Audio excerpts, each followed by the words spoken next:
نحمد و نصلی علی رسول الکریم اما بعد فاعوذ باللہ من الشیطان الرجیم بسم اللہ الرحمن الرحیم۔ ہم قرآن مجید کی مختصر تفسیر کر رہے ہیں اور آج ہمارا سبق نمبر 6 ہے، اور ہم آج کا جو سبق ہے وہ سورہ بقرہ کی آیت نمبر 47 سے شروع ہوگا انشاءاللہ۔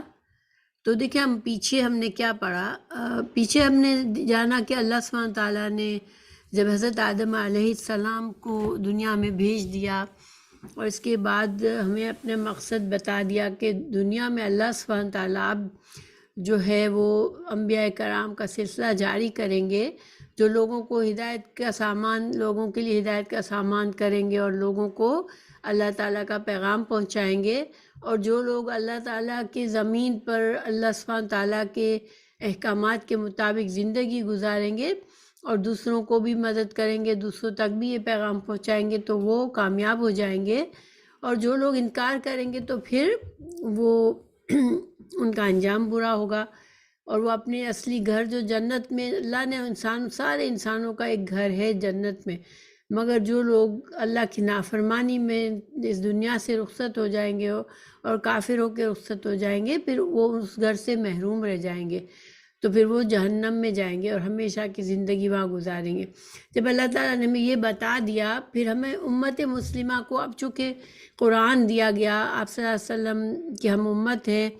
آپ صلی اللہ علیہ وسلم کو جب قرآن اور حدیث کا علم دیا گیا تو اس کا پھر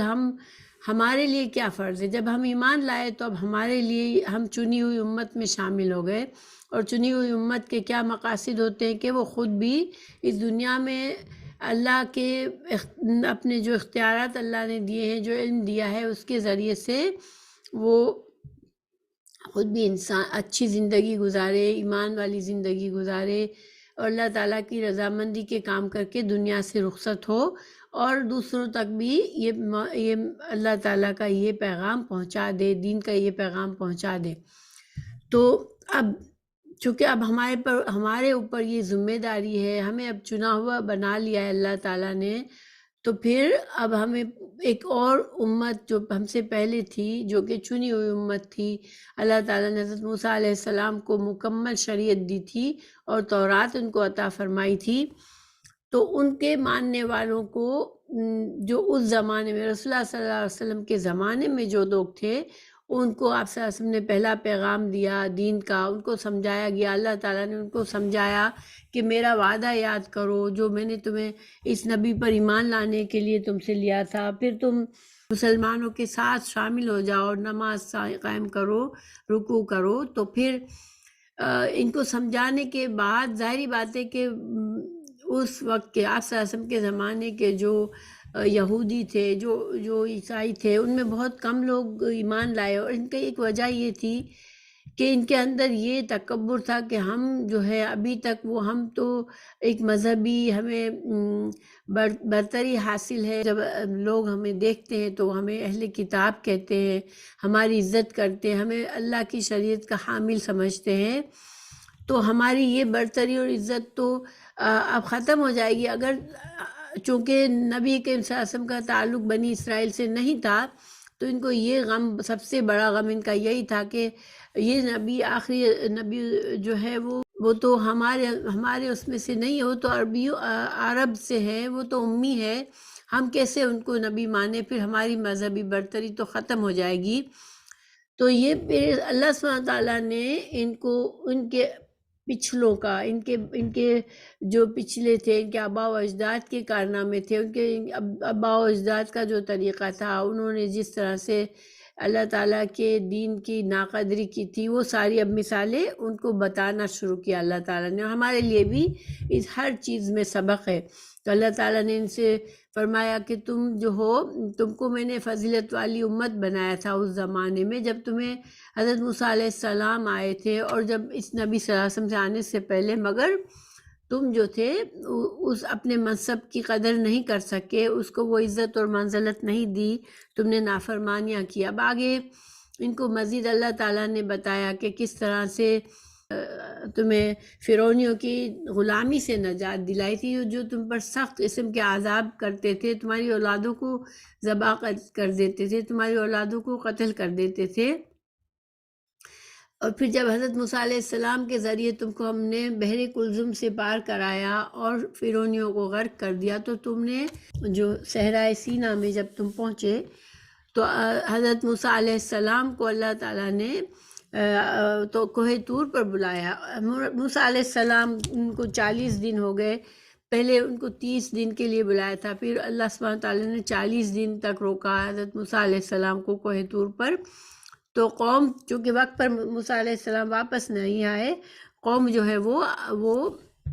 اس میں ان کی قوم کی آزمائش تھی کہ وہ اپنے نبی کی غیر موجودگی میں کیا کرتے، اور وہ بچڑے کی پوجا میں لگ گئے۔ تو اب ہم نے یہاں تک پڑھا تھا کہ انہوں نے بچڑے کی پوجا کی۔ اب اس چونکہ اب ظاہر ایک اس وقت کی مسلمان قوم تھی، انہوں نے شرک کیا، سب کچھ جانتے ہوئے اللہ تعالیٰ کے معجزات دیکھے، کس طرح نے اللہ نے ان کو بچایا فرعون سے، اور نبی ان کے جو نبی تھے ان کی جو نصیحت تھی اس کے بھی خلاف کیا اور ان کا انتظار نہیں کیا اور شرک میں مبتلا ہو گئے۔ تو پھر اللہ تعالیٰ نے ان کی بخشش کیسے کی؟ اللہ تعالیٰ نے ابھی شاید آج کا سبق شروع ہوتا ہے کہ وَإِذْ آتَيْنَا مُوسَى الْكِتَابَ وَالْفُرْقَانَ لَعَلَّكُمْ تَهْتَدُونَ۔ اللہ تعالیٰ نے فرمایا کہ ہم نے تو موسیٰ علیہ السلام کو کتاب اور تمہارے لیے ہدایت کی کتاب دی تھی، موسیٰ علیہ السلام کو بہت سے معجزات عطا فرمائے تھے تاکہ تم جو ہو تم تہتدون، تم ہدایت پا جاؤ۔ ہدایت کا ظاہری بات ہے کہ ہدایت وہی ہوتی ہے کہ حضرت موسیٰ علیہ السلام کی تعلیمات میں وہ رہنمائی پائیں اور پھر وہ اللہ کی توفیق سے اس ہدایت کے راستے پر قائم ہو جائے اور اپنی جنت تک پہنچے۔ یہ مقصد تھا تم کو کتاب دینے کا، مگر تم نے چونکہ اب شرک کیا، تو اب اس شرک کی تمہیں سزا کیسے ملنی ہے، اس سے تمہیں اب مغفرت کیسے ہوگی؟ تو اللہ تعالیٰ نے یہ حکم فرمایا حضرت موسیٰ علیہ السلام کے ذریعے، اور حضرت موسیٰ علیہ السلام نے اپنی قوم کو بتایا۔ وَإِذْ قَالَ مُوسَىٰ لِقَوْمِهِ يَا قَوْمِ إِنَّكُمْ ظَلَمْتُمْ أَنفُسَكُمْ بِاتِّخَاذِكُمُ الْعِجْلَ فَتُوبُوا إِلَىٰ بَارِئِكُمْ وَاقْتُلُوا أَنفُسَكُمْ ذَٰلِكُمْ خَيْرٌ لَكُمْ عِندَ بَارِئِكُمْ فَتَابَ عَلَيْكُمْ إِنَّهُ هُوَ التَّوَّابُ الرَّحِيمُ۔ تو پھر جب موسیٰ علیہ السلام نے اپنی قوم سے کہا کہ اے میری قوم، بچڑے کو معبود بنا کر تم نے اپنی جانوں پر ظلم کیا ہے، اب تم اپنے پیدا کرنے والے کی طرف رجوع کرو اور اپنے کو آپس میں قتل کرو، تمہاری بہتری اللہ تعالیٰ کے نزدیک اسی میں ہے۔ تو اس نے تمہاری توبہ قبول کی، وہ توبہ قبول کرنے والا اور رحم فرمانے والا ہے۔ اب جب موسیٰ علیہ السلام نے شرک پر متنبہ فرمایا تو پھر انہیں توبہ کا احساس ہوا۔ توبہ کا طریقہ قتل تجویز کیا گیا۔ فَاقْتُلُوا أَنفُسَكُمْ، اپنے آپ کو آپس میں قتل کرو کی 2 تفسیریں کی گئی۔ ایک یہ کہ سب کو 2 صفوں میں کر دیا گیا اور انہوں نے ایک دوسرے کو قتل کیا، اور دوسری یہ کہ ارتکاب شرک کرنے والوں کو کھڑا کر دیا گیا اور جو اس سے محفوظ رہے تھے انہیں قتل کرنے کا حکم دیا گیا، چنانچہ انہوں نے قتل کیا، اور مقتولین کی تعداد 70,000 بیان کی جاتی ہے۔ اچھا، اب یہاں سوال یہ پیدا ہوتا ہے کہ اللہ تعالیٰ نے تو فرمایا کہ اللہ نے تمہیں معاف کر دیا، تو جب معاف کیا تو کیسے، یعنی کہ پھر کیوں انہوں نے اتنے لوگوں کا قتل ہوا؟ تو دیکھیں یہ مرتد ہوئے تھے نا، ان کو اسلام میں آئے تھے، اور اللہ تعالیٰ کا دین شروع سے اسلام ہی ہے، ٹھیک ہے، تمام انبیاء جو تھے وہ مسلمان ہی تھے، انہوں نے اسلام ہی کی تعلیمات دی تھی، اور اسلام کا مطلب ہی یہی ہوتا ہے اللہ کا فرما بردار۔ تو تمام انبیاء کرام نے ایک اللہ کی عبادت کی انہیں تعلیمات دی تھی، اور اسی کے احکامات کے مطابق زندگی گزارنے کے لیے ان کو بتایا گیا تھا، یعنی اللہ کے فرما بردار بن کے رہنا، اور وہی مسلم کہلاتا ہے۔ تو اب ایک اسلام میں آنے کے بعد جب ہمارے شریعت میں بھی کوئی مرتد ہوتا ہے، پھر وہ اسلام سے انکار کر دیتا ہے، لا الہ الا اللہ محمد رسول اللہ صلی اللہ علیہ وسلم کی دل سے گواہی دینے کے بعد، تو اس کی سزا موت ہی ہے، مرتد کی سزا موت ہی ہے۔ لیکن دیکھیں جب انسان مرتد ہونے کے بعد اب ان کو یہاں معافی کیا تھی کہ وہ مرتد ہوئے، ان کی سزا تو موت تھی ہر صورت میں، لیکن اللہ تعالیٰ نے ان کے لیے چونکہ اب انہوں نے توبہ کی، حضرت موسیٰ علیہ السلام نے جب انہیں احساس دلایا کہ تم نے کیا کر دیا، تو انہوں نے توبہ کی. جب انہوں نے توبہ کی تو پھر اس کا کفارہ ان کو دینا پڑا، کیونکہ ہر گناہ جو ہے وہ بغیر کفارہ کے، بعض گناہ ایسے ہوتے ہیں صرف اللہ سے معافی مانگ لے انسان تو معاف ہو جاتے ہیں، مگر بعض ہماری شریعت میں بھی بعض ایسے کام ہیں جس کو صرف معافی سے معافی نہیں ہوتی، بلکہ انسان اگر پکڑا گیا اس گناہ کو کرتے ہوئے تو پھر اس پر حد جاری ہوتی ہے، اور وہی اس کے گناہ کا کفارہ ہوتا ہے. اور جب حد جاری ہو جاتی ہے اس کے اوپر تو اس کے بعد اس کے گناہ معاف ہو جاتے ہیں. تو یہی ان کے ساتھ ہوا کہ ان پر کون سی حد جاری ہوئی کہ اب تم ایک دوسرے کو، تم اپنے نفسوں کو، یعنی اپنے آپ کو قتل کرو. تو پھر اس طرح سے جب انہوں نے یہ عمل کیا کہ اب اس کے بارے میں دو رائے ہے کہ یا تو بس سب نے تلواریں اٹھا کے ایک دوسرے کو مارنا شروع کیا، اور جتنے مر گئے تو ان کی مغفرت تو ہو گئی، اب آخرت کی سزا ان سے ختم ہو جائے گی، کیونکہ انہوں نے توبہ کرنے کے بعد جو کفارہ تھا وہ ادا کر دیا انہوں نے راضی ہو کر. اور ان کی سزا اگر ان کی دنیا کی اب زندگی ختم بھی ہو گئی تو آخرت میں انہیں اس گناہ کی، شرک کی سزا نہیں ملے گی. اور جو لوگ بچ گئے تو اب ان کو وہ بھی اب پاک ہو گئے اس گناہ سے جو گناہ انہوں نے کیا شرک کا، اور ان کی اب نئے سرے سے وہ ان کے اعمال کا اب نئے سرے سے معاملہ ہوگا، اور یہ شرک کا معاملہ ان کے اوپر سے ہٹا دیا گیا، اس شرک کا عذاب کو ان سے ہٹا دیا گیا. پھر وَإِذْ قُلْتُمْ يَا مُوسَىٰ لَن نُّؤْمِنَ لَكَ حَتَّىٰ نَرَى اللَّهَ جَهْرَةً فَأَخَذَتْكُمُ الصَّاعِقَةُ وَأَنْتُمْ تَنظُرُونَ. پھر تم اسے بھی یاد کرو، تم نے حضرت موسیٰ علیہ السلام سے کہا تھا کہ ہم جب تک اپنے رب کو سامنے نہ دیکھ لیں ہرگز ایمان نہ لائیں گے. اور یہ بہت بڑی گستاخی تھی، تو اس گستاخی کی سزا میں تم پر تمہارے دیکھتے ہوئے بجلی گری. تو یہ واقعہ کیا ہے؟ اب یہ دوسرا واقعہ بتایا جا رہا ہے. اور یہاں پر دیکھیں ایک غور کرنے والی بات یہ ہے کہ خطاب جو ہے یہاں پر سامنے کون ہے؟ آپ صلی اللہ علیہ وسلم کے سامنے کون ہے؟ جو لوگ یہ آیت سن رہے ہیں وہ اس زمانے کے یہودی ہیں، ٹھیک ہے. تو لیکن اللہ تعالیٰ ان سے کہہ رہا ہے کہ تم یاد کرو کہ تم سے موسیٰ نے یہ کہا تھا اور تم نے ایسا کیا. تو اس میں کیا حکمت ہے؟ کیونکہ یہ لوگ تو نہیں تھے، یہ تو ان کے آبا و اجداد تھے. تو مگر چونکہ وہ اپنے آبا و اجداد کے قصے کہانیاں بڑے فخر سے کرتے تھے، وہ اپنی تاریخ پر بڑے فخر کرتے تھے، اور ان سب کو یہ باتیں یاد تھی، تو گویا کہ یہ ایسا ہی تھا جیسے وہ اس پر ان کا عقیدہ تھا کہ ہاں ہماری اس تاریخ میں یہ سب کچھ ہوا ہے، اور وہ بڑا فخر کرتے تھے اپنے اس تاریخ پر. تو اللہ تعالیٰ انہیں بتا رہے کہ تم جو خود اپنے بارے میں تمہیں اندازہ ہے تو تم نے کہاں کیا تھا، اور کہاں تم نے اللہ تعالیٰ کی ناراضگی کو کمایا تھا اور اس کے عذاب کے مستحق ہوئے تھے. اور مقصد یہاں پر ظاہری بات یہ ہے کہ ایک تو امت مسلمہ ان سے عبرت حاصل کرے، اور خود ایک چنی ہوئی امت اب ہونے کے لحاظ سے وہ اللہ کی نافرمانی کے کاموں سے ڈرے. اور دوسرا اس وقت کے یہود و نصارہ جو ہے وہ چونکہ یہ سارے واقعات ان کو معلوم تھے تو ان واقعات کی روشنی میں وہ بھی اپنے حد درمی سے بچ جائیں اور ایمان لے آئیں. تو پھر اللہ تعالیٰ نے یہاں پہ یہ واقعہ کب کا ہے، کس وقت یہ واقعہ ہوا تھا؟ تو دیکھیں اللہ تعالیٰ نے کوئی ترتیب وار نہیں بتایا، ٹھیک ہے. جو کچھ واقعات ان کے ہوئے اس کو یہ نہیں کہ پہلے یہ ہوا پھر یہ ہوا پھر یہ ہوا. تو بس اللہ تعالیٰ نے چونکہ قرآن ایک ہدایت کی کتاب ہے تو ہمیں یہ نہیں دیکھنا کہ پورا ہمیں پتہ چلے کہ کیا ماحول تھا، کس وقت کیا ہوا، کون سی تاریخ تھی، کون سی جگہ تھی. یہ ساری چیزیں ہمارے لیے ضروری نہیں ہیں. ہمیں اللہ تعالیٰ نے اس قرآن میں جو واقعات بتائے ان سے ہمیں سبق سیکھنا ہے. تو یہاں پر حضرت موسیٰ علیہ السلام نے 70 آدمیوں کو کوہ طور پر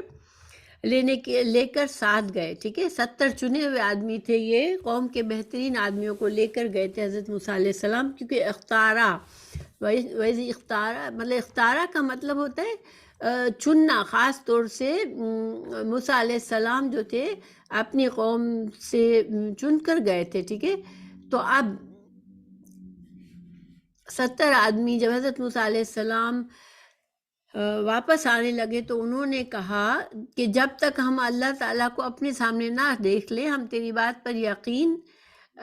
کرنے کے لیے تیار نہیں ہے، کیونکہ کوہ طور پہ اللہ تعالیٰ نے حضرت موسیٰ علیہ السلام سے کلام کیا، لیکن ان لوگوں نے ظاہری بات ہے کہ یہ ہر کسی کے لیے نہیں تھا، اور حضرت موسیٰ علیہ السلام ان سے تھوڑا ہٹ کر گئے تھے، تو اب انہوں نے یہ کہا حضرت موسیٰ علیہ السلام سے کہ کیونکہ ہمیں کیا پتا، آپ ہمیں یہ بتا رہے ہو، لیکن ہم تو جب تک اللہ کو نہ دیکھ لیں تو پھر ہم تو اس پر یقین نہیں کریں گے۔ یہ بہت بڑی جرت تھی، بہت بڑی اللہ کی شان میں گستاخی انہوں نے کی تھی،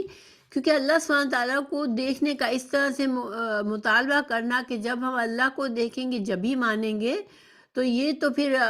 انسان کے ایمان کا فائدہ ہی کیا ہے؟ تو بہرحال ان کو بطور عذاب ان پر بجلی گری اور وہ مر گئے۔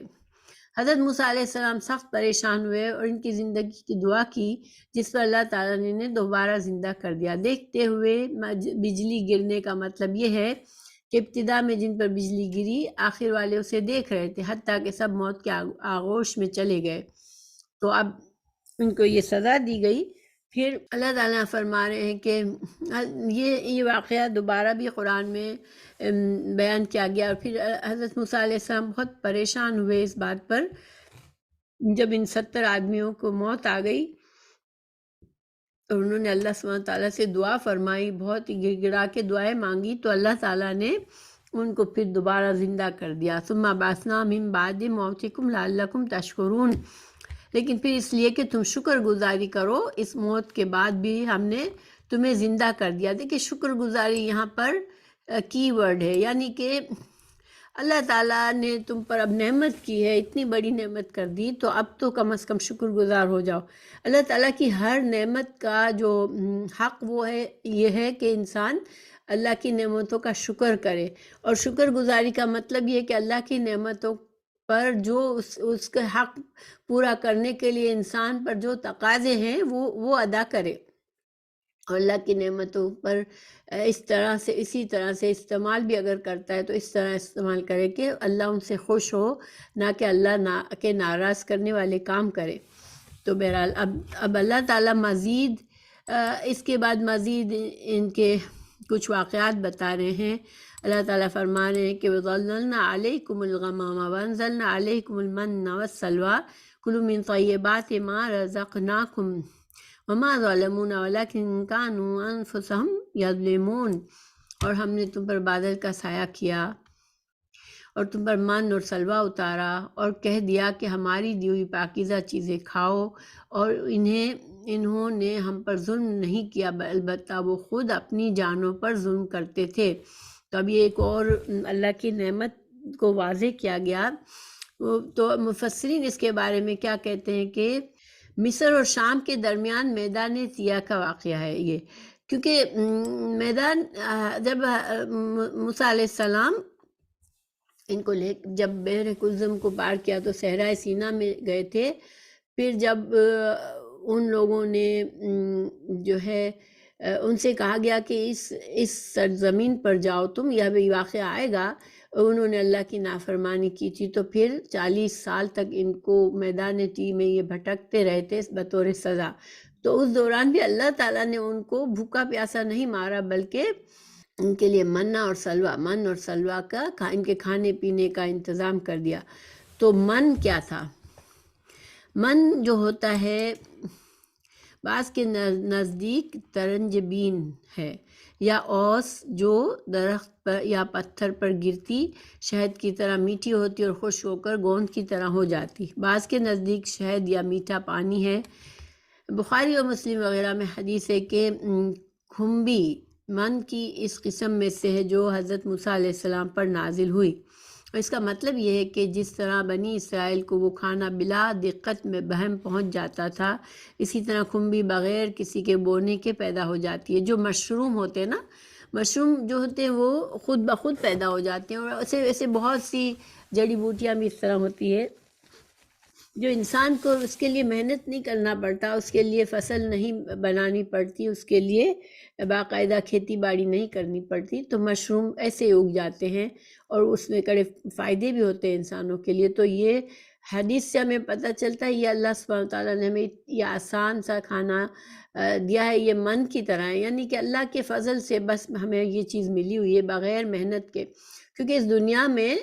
دنیا کی زندگی میں انسان کو کھانے پینے اور اپنی ضرورت پوری کرنے کے لیے محنت کرنے کی ضرورت ہے۔ تو پھر سلوا کیا تھی؟ سلوا بٹیر یا چڑیا کی طرح ایک پرندہ تھا جسے ذبح کر کے کھاتے تھے۔ اچھا، یہاں پر میدان تیہ میں بھی دیکھیں، جب یہ رہے 40 سال بھٹکتے رہے، ان کو راستہ نہیں ملا،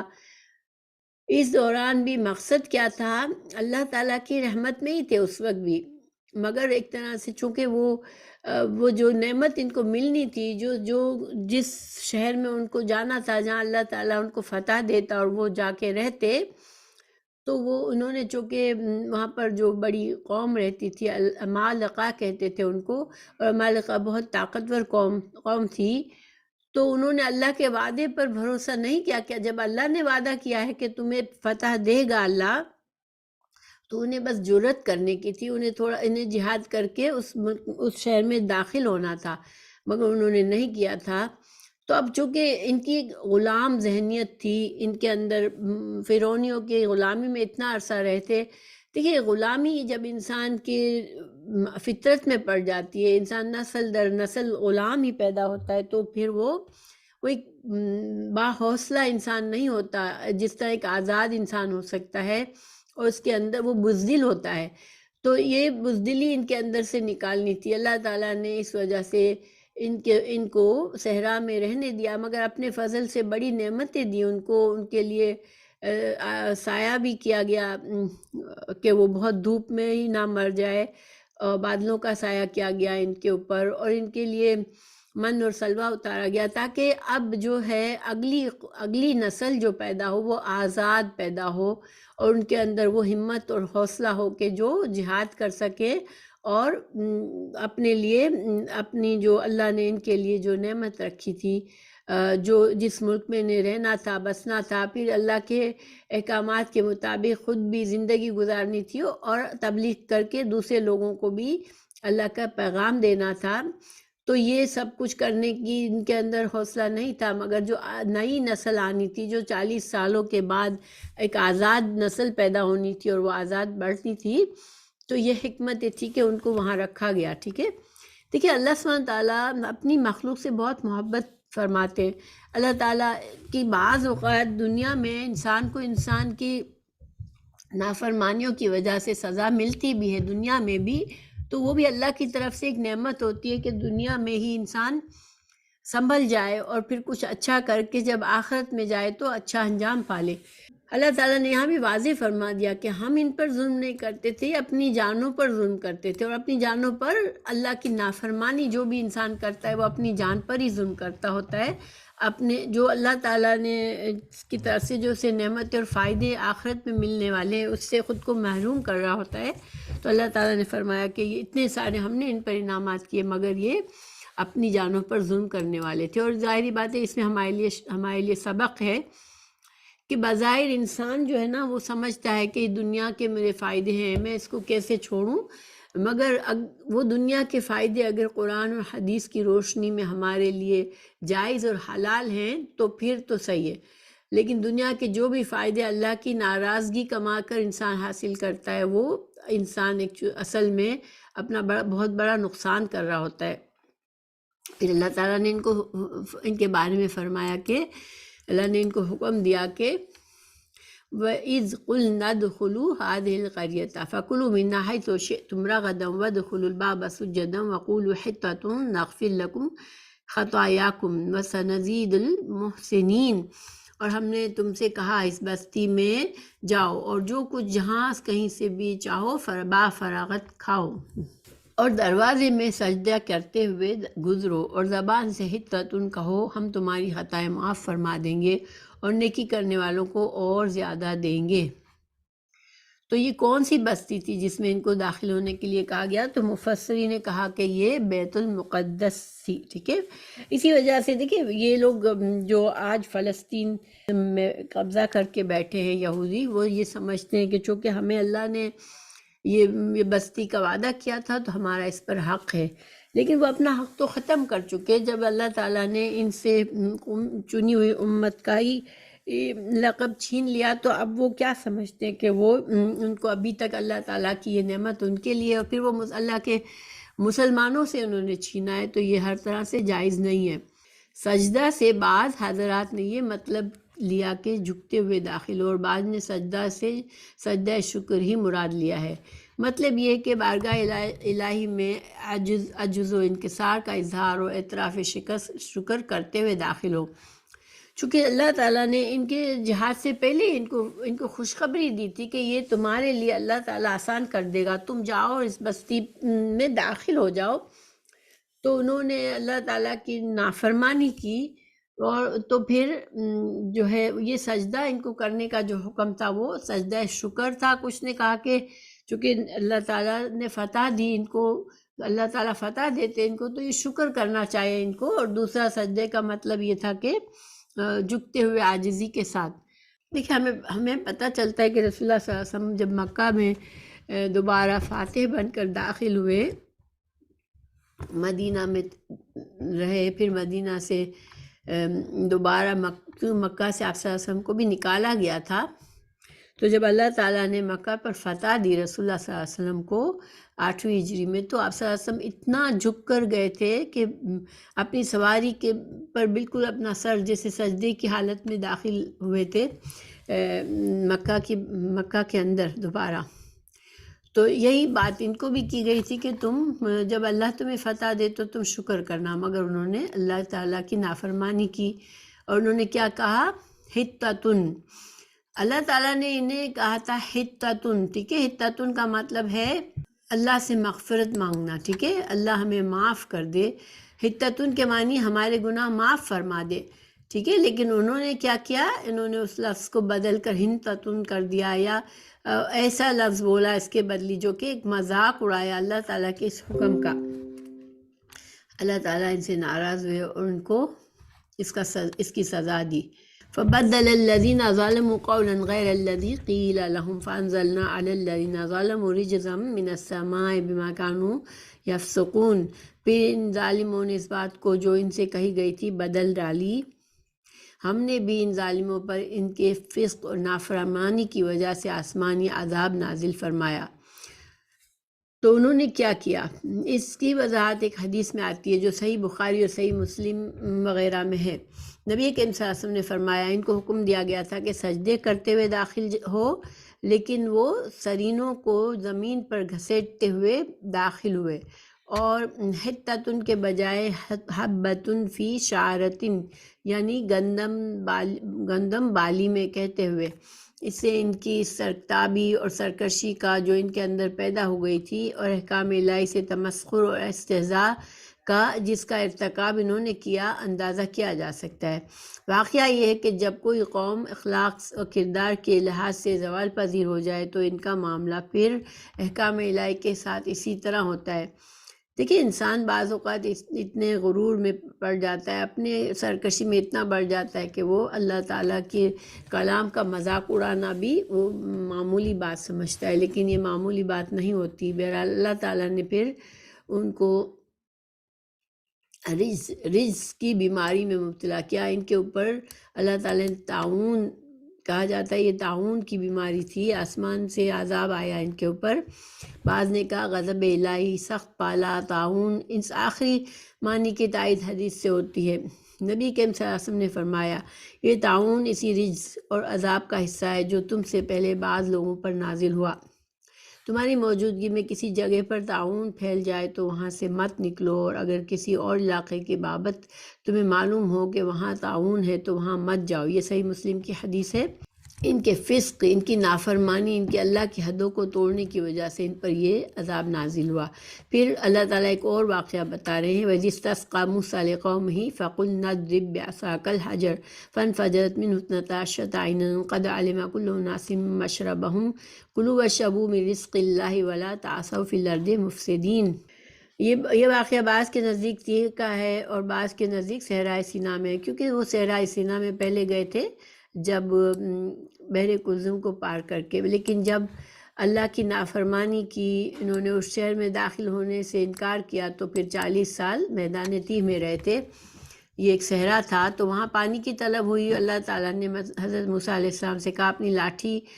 پتھر پر مار، چنانچہ پتھر سے 12 چشمے جاری ہو گئے، ہر قبیلہ اپنے اپنے چشمے سے سیراب ہوتا۔ یہ بھی ایک معجزہ تھا جو حضرت موسیٰ علیہ السلام کے ذریعے اللہ تعالیٰ نے ظاہر فرمایا۔ دیکھیں کتنی، پھر بھی اللہ تعالیٰ ان پر کتنی نعمتیں کر رہا تھا، اس کے باوجود کہ وہ مسلسل نافرمانی کر رہے تھے۔ پھر وَإِذْ قُلْتُمْ يَا مُوسَىٰ لَن نَّصْبِرَ عَلَىٰ طَعَامٍ وَاحِدٍ فَادْعُ لَنَا رَبَّكَ يُخْرِجْ لَنَا مِمَّا تُنبِتُ الْأَرْضُ مِن بَقْلِهَا وَقِثَّائِهَا وَفُومِهَا وَعَدَسِهَا وَبَصَلِهَا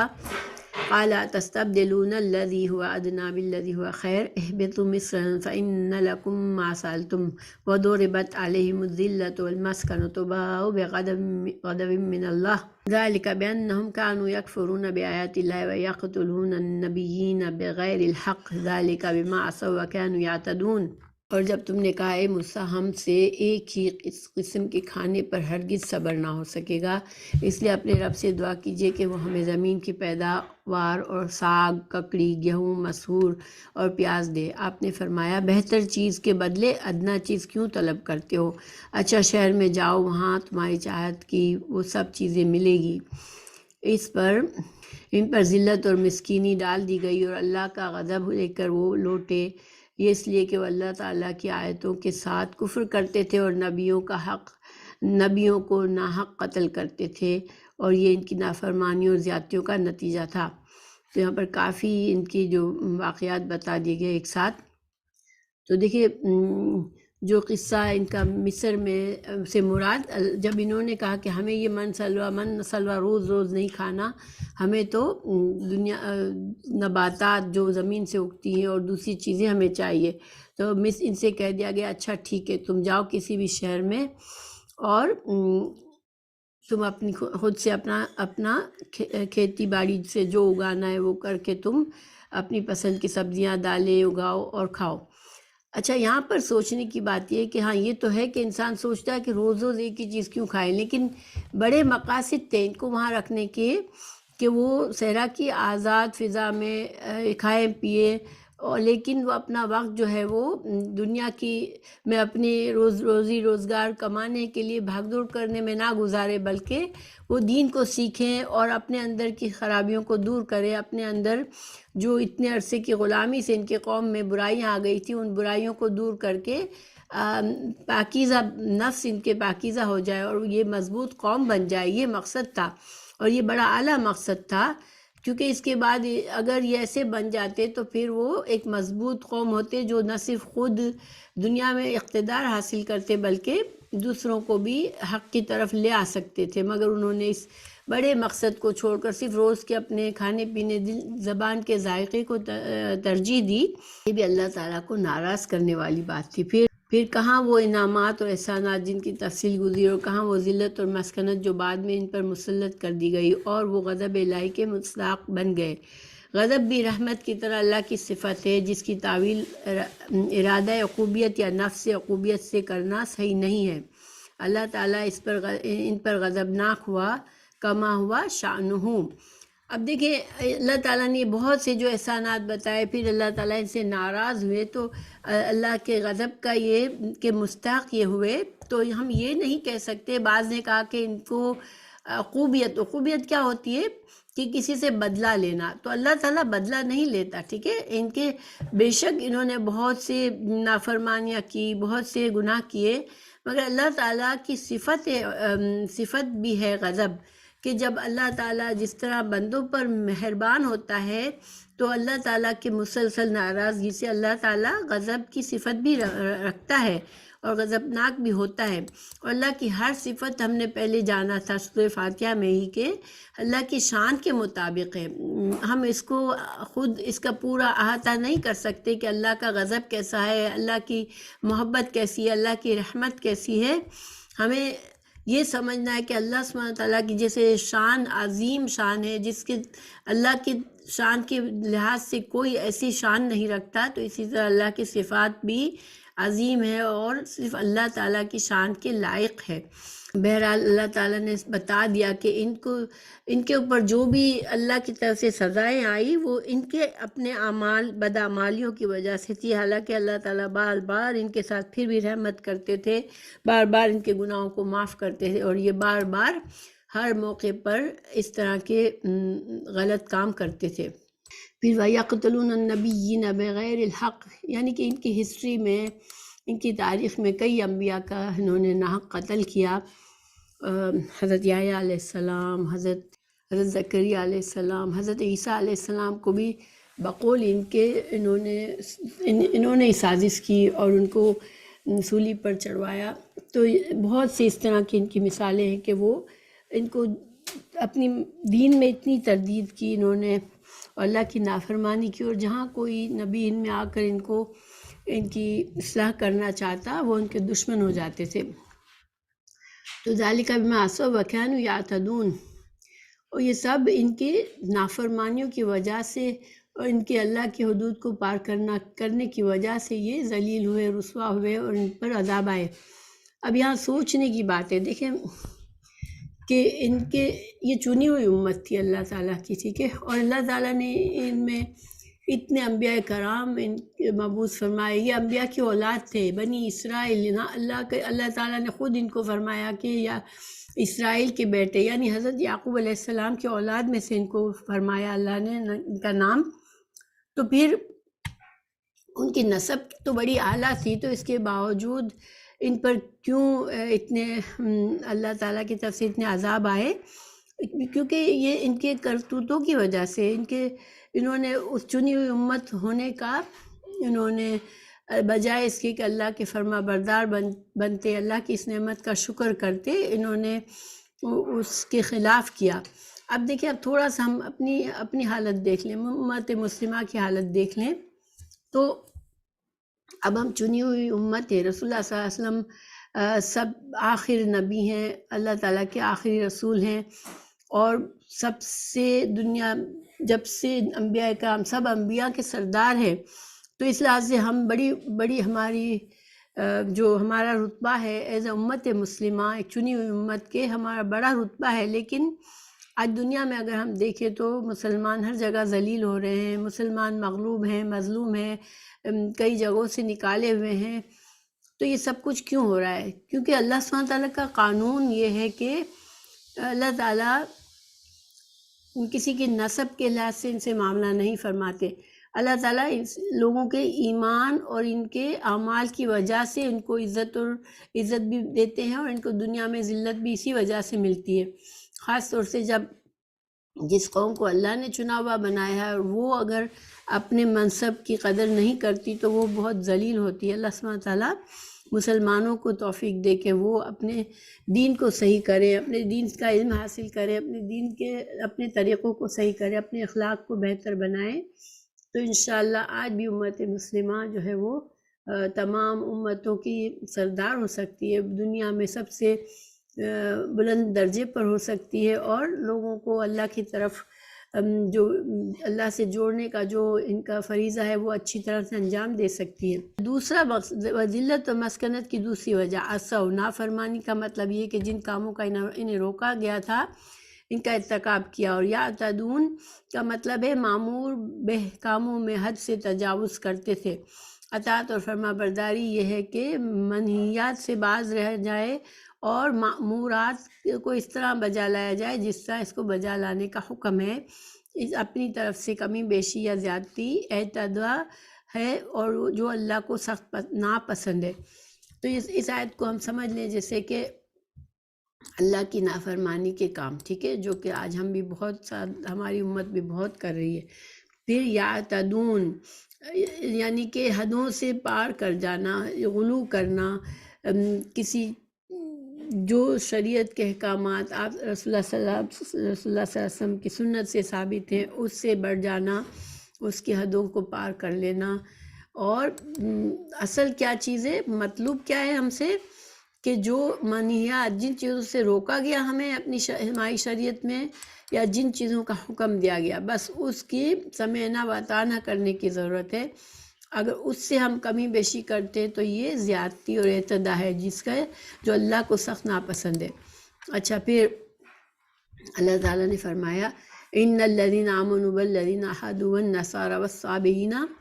من آمن باللہ والیوم الآخر وعمل صالحا فلہم اجرہم عند ربہم ولا خوف علیہم ولا ہم یحزنون.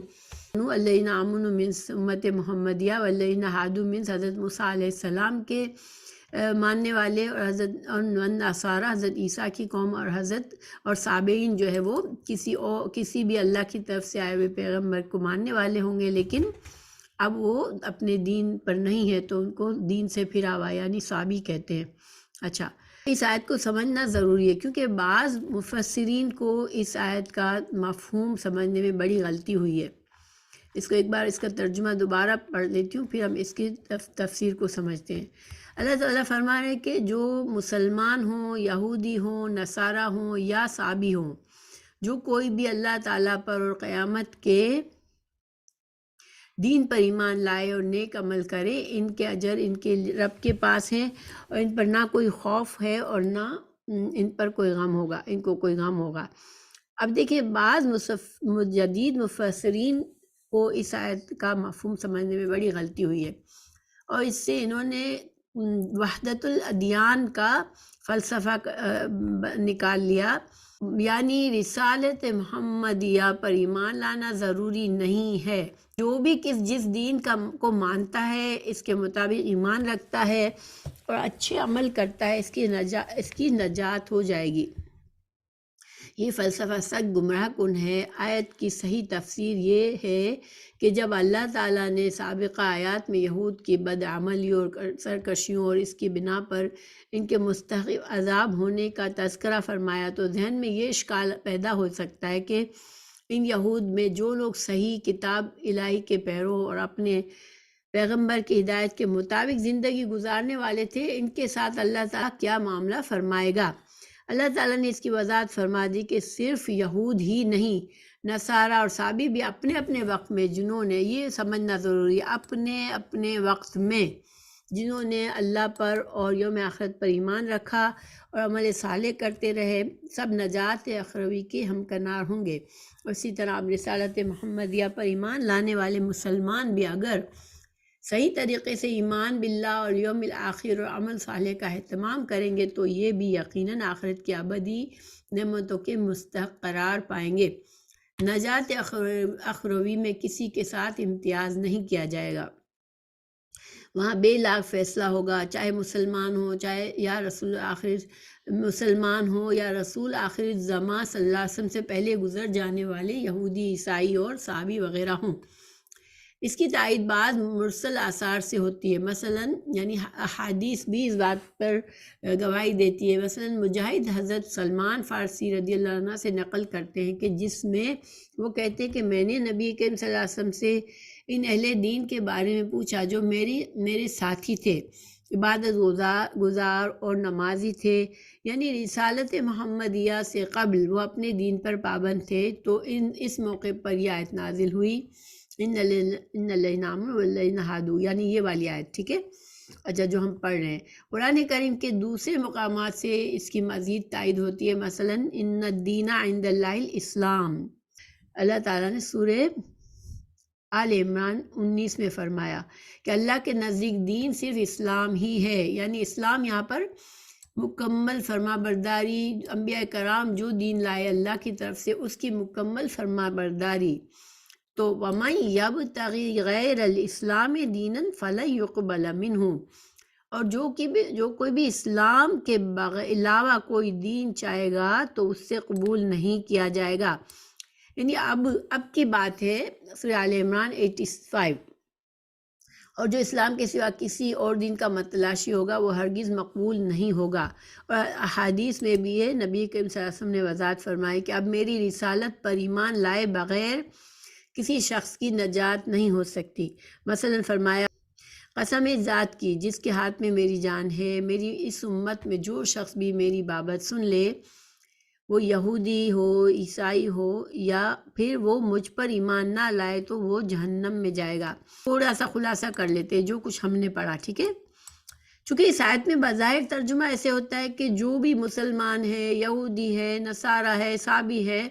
اگر وہ اللہ پر ایمان رکھتے ہیں اور اچھے اعمال کرتے ہیں تو وہ جنت میں جائیں گے، ٹھیک ہے؟ جیسے ہی میں نے پہلے بتایا تھا کہ لا خوف اور غم، جہاں قرآن میں یہ کہا گیا ہے کہ کوئی خوف اور غم نہیں ہوگا، تو اصل اشارہ یہی ہے کہ وہ جنت میں داخل ہوں گے، کیونکہ جنت ہی ایسی جگہ ہے۔ اچھا، تو اب چونکہ یہاں پر یہ نہیں ثابت ہو رہا کہ رسول اللہ صلی اللہ علیہ وسلم پر ایمان لانا ضروری ہے، مگر اصل دین یہی ہے اسلام، کے اللہ اور اللہ کے رسول صلی اللہ علیہ وسلم کا اقرار کرنا، شہادت گواہی دینا، لا الہ الا اللہ محمد الرسول اللہ۔ جب تک ہم رسول اللہ صلی اللہ علیہ وسلم کو آخری نبی، آخری رسول نہیں مانتے، گواہی نہیں دیتے، اور اللہ کے سوا سارے معبودین کا انکار کرتے ہیں، جو کہ باطل معبودان باطلہ کا انکار کرتے ہیں، تو جب تک ہمارا جو ایمان کا دعویٰ صحیح نہیں ہے، تو یہاں پر یہ مطلب نہیں ہے، اللہ تعالیٰ نے یہاں پر یہ مطلب نہیں اس لیے نہیں بیان کیا کہ جو بھی ہیں آج جتنے بھی لوگ ہیں بس کسی بھی مذہب سے تعلق رکھتے ہیں، لیکن اگر وہ اللہ کو ایک مانتے ہیں اور اچھے کام کرتے ہیں تو جنت میں جائیں گے، نہیں، یہ ہمیں احادیث سے ہمیں اس کی نفی ملتی ہے، اور قرآن کی دوسری آیات سے بھی اس کی نفی ملتی ہے۔ کیونکہ اللہ تعالیٰ نے جب آخر نبی بھیج دیا، اور ہر نبی کی شریعت یہی تھی کہ اس کی شریعت اس وقت تک لاگو ہو سکتی تھی جب تک کہ اس دوسرے نبی کوئی اور شریعت لے کر نہیں آئے، کیونکہ انسان جو ہے وقت کے ساتھ ساتھ انسان جب بھٹک جاتے ہیں، اپنے اصل دین سے تحریف کر لیتے ہیں، پھر وہ دین جو ہے وہ اس میں خلط ملط ہو جاتا ہے، اللہ کی طرف سے کیا ہے اور کیا انسانوں نے ملا لیا، تو وہ پھر دین حقیقی نہیں رہتا۔ اللہ کا جو دین ہے، جو اسلام ہے، وہ اسلام اسی وقت کہلاتا ہے جب کہ اپنے نبی جس شریعت کے ٹائم میں، جس نبی کی شریعت کے وقت میں ہم انسان پیدا ہوا، اس نبی کی شریعت کے مطابق مکمل طور پر اللہ کا فرما بردار ہو گیا۔ اور چونکہ اب جو ہے سارے انبیاء کے بعد اب رسول اللہ صلی اللہ علیہ وسلم آ چکے ہیں، تو آج کوئی کسی بھی مذہب سے تعلق رکھتا ہے، یہودی خود کو کہتا ہے، عیسائی کہتا ہے، صابی کہتا ہے، بے مذہب کہتا ہے، ان سب کے لیے اب جو ہے وہ شرط کیا ہے کہ رسول اللہ صلی اللہ علیہ وسلم کی شریعت پر بھی ایمان لانا ہے، جو آپ صلی اللہ علیہ وسلم نے احادیث کے ذریعے ہمیں جو تعلیمات دی، اور قرآن پر بھی ایمان لانا ہے، اور اللہ کی مکمل فرما برداری اس قرآن اور حدیث کے دائرے میں رہ کر کرنی ہے۔ تو اب جو ہے، اب ہم کہیں کہ اچھا یہودی بھی تو بہت اچھے ہوتے ہیں، ان میں سے اچھے لوگ بھی ہوتے ہیں، عیسائی میں بھی اچھے لوگ ہوتے ہیں، ہاں اچھے لوگ ہوتے ہیں، اس میں کوئی شک نہیں ہے، اور وہ بڑے بڑے اچھے کام بھی کرتے ہیں، مگر چونکہ وہ ایک بڑا گناہ یہ کرتے ہیں کہ وہ اللہ کی جو پابندی ہے، جو ہم نے سورہ بقرہ کی شروع میں بھی ہمیں بتا دی گئی کہ جو متقین وہ ہے جو آپ پر ایمان لاتے ہیں، آپ پر جو کچھ نازل ہوا اس پر ایمان لاتے ہیں، اور جنہوں نے جو پچھلے انبیاء کے کو حق مانتے ہیں، پچھلی کتابوں کو حق مانتے ہیں،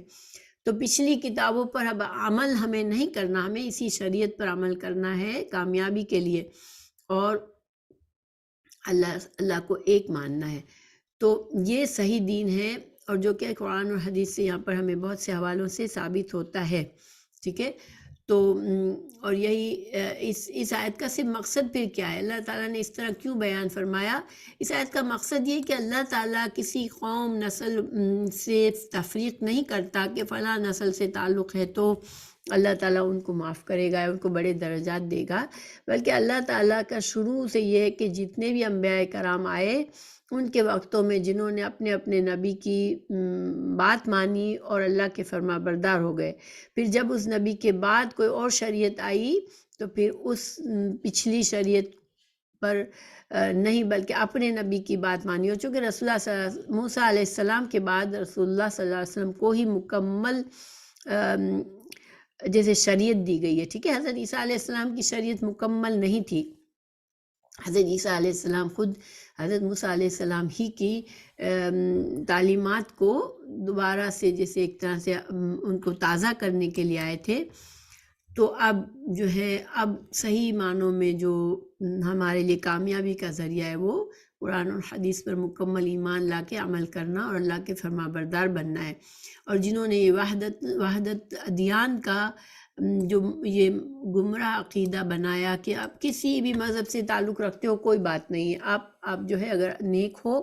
تو آپ جو ہے وہ جنت میں جا سکتے ہو. یہ بہت ہی گمراہ کرنے والا عقیدہ ہے اور اس سے بچنا چاہیے. اچھا، یہ جو پچھلی آیت میں ایک چیز اب ہمیں اس سے دو فائدے ہوئے. ایک تو یہ کہ اپنے زمانے میں اللہ تعالیٰ نے تو بڑی ان کے برے کارنامے بتائے ہم کو پچھلی آیات میں، بہت سی آیات میں، لیکن سارے لوگ ایسے نہیں تھے. حضرت موسیٰ علیہ السلام کے ماننے والے بھی ان کے زمانے میں بھی سارے لوگ برے نہیں تھے. جو نیک تھے پھر ان کا انجام بھی اچھا ہوگا. اسی طرح حضرت عیسیٰ علیہ السلام کے زمانے میں سارے لوگ گمراہ نہیں تھے، تو جنہوں نے اصل دین پر رہے وہ کامیاب ہوں گے. ٹھیک ہے، یہ مطلب ہے اس کا. اور اب مسلمانوں کے لیے بھی کوئی کھلی چھٹی نہیں ہے کہ چونکہ امت مسلمہ سے تعلق ہے، بلکہ جو لوگ صحیح معنوں میں ایمان لا کر نیک اعمال کریں گے اور آپ صلی اللہ علیہ وسلم کی شریعت کے مطابق زندگی گزاریں گے تو ان کے لیے کامیابی کی یہاں پر بشارت دی گئی ہے.